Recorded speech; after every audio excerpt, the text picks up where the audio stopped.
E aí pessoal, beleza? Aqui quem fala é o Leonardo Ferreira da Ferreira Studios.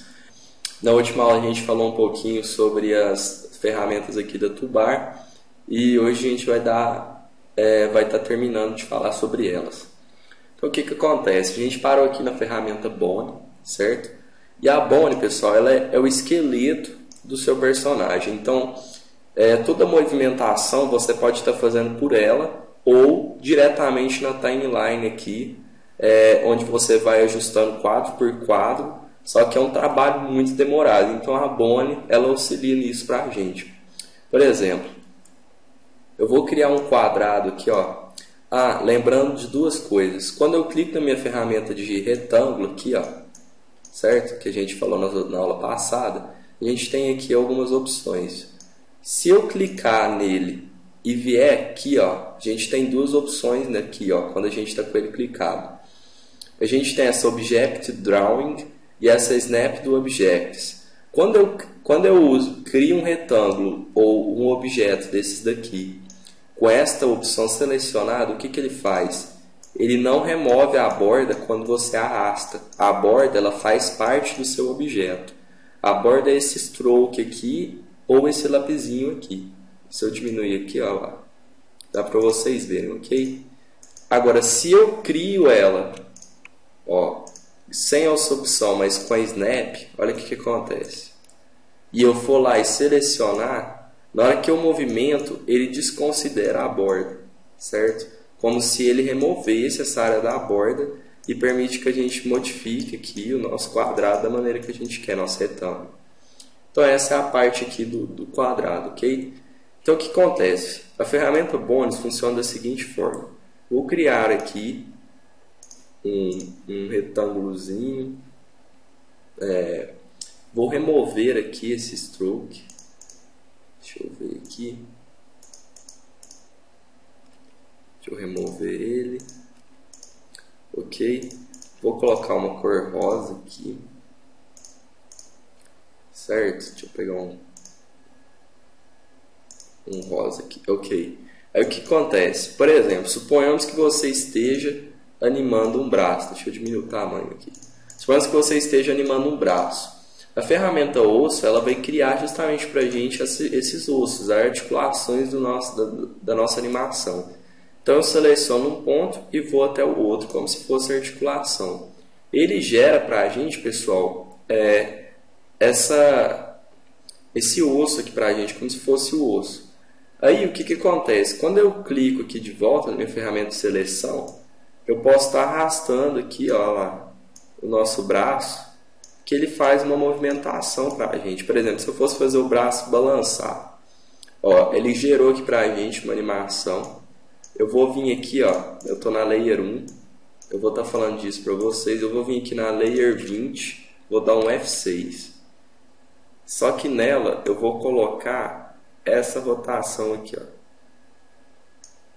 Então o que ela vai fazer? Olha lá, durante esse processo, ó, ela vai ficar balançando. Então é assim que funciona os processos de animação. Ele é um pouco demorado, um pouco lento, mas se você usa a ferramenta Bones, ele fica muito mais rápido, certo? Então é assim que funciona a ferramenta Bones. A ferramenta de Bucket aqui é a ferramenta de tinta, certo? A gente tem aqui algumas opções. Eu posso estar alterando ela por aqui ou por aqui quando a gente clica na propriedade do objeto, certo? Olha só. Aqui é porque ele já converteu o nosso objeto para um Bone. Aí acho que a gente não vai conseguir estar editando. Deixa eu ver se existe essa possibilidade.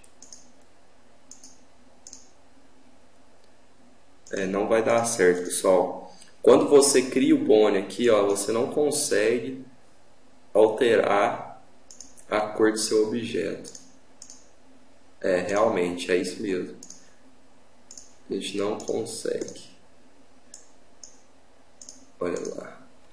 Então é assim mesmo. Então toda vez que vocês forem jogar uma Bone, já tem o seu objeto da maneira que você quer, ok? Para que não tenha problema depois.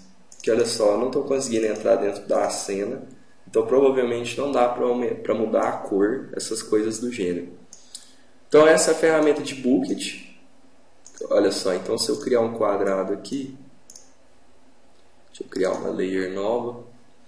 Então se eu criar um retângulo aqui, a ferramenta Bucket, ó, ela vai aplicar a cor que a gente quer, certo?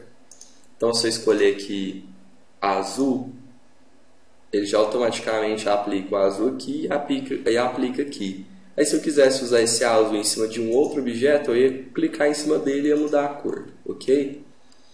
A ferramenta gota d'água, pessoal, classicamente chamada assim, ela funciona mais ou menos da mesma forma. Então, por exemplo, eu tenho aqui dois retângulos um pouco deformados e vou colocar uma cor amarela aqui para um e azul para outro, certo? Então o que acontece? Eu vou clicar nesse, mas eu quero capturar a cor desse. É simples, é só eu vir aqui na gota d'água e clicar. E automaticamente ele captura a cor do nosso objeto e joga em cima do que a gente quer, se ele tiver selecionado. Então ela captura a cor para a gente, percebeu? É assim que funciona essa ferramenta de gota d'água. E tem a borracha também, que é a coisa mais simples, né? Nem precisa comentar. E a borracha aqui, pessoal, ela é bem suave, certo? Tá vendo? Ela tem umas propriedades bem suaves. E você pode estar controlando ela do jeito que você quer. Ó, percebam que se eu passo em cima lá do nosso bônus, ó, não acontece nada. Porque aqui o nosso objeto está totalmente inalterável praticamente, certo? Então essa ferramenta de borracha.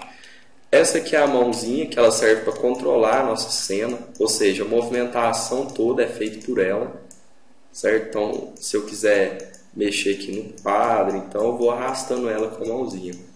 E a ferramenta de zoom, eu faço isso e consigo dar o zoom, certo? Ó, dei até demais, dei o máximo aqui.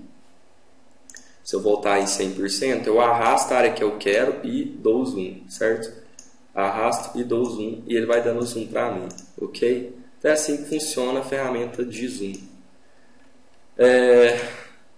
Aqui é para você trocar as cores da sua linha com a cor do seu bucket. Então se eu clicar aqui ele troca para mim. E aqui eu deixo ela no padrão novamente, que é o black e o white, certo? O preto e o branco. Então se eu clicar aqui ele deixa black e white e aqui eu altero a cor de cima para baixo e de baixo para cima. Então, pessoal, basicamente as ferramentas são essas. Na próxima videoaula eu vou estar falando aqui da lateral, certo? Falando da biblioteca. E depois a gente vai para a timeline, ok? Então é isso aí, pessoal. Até a próxima videoaula.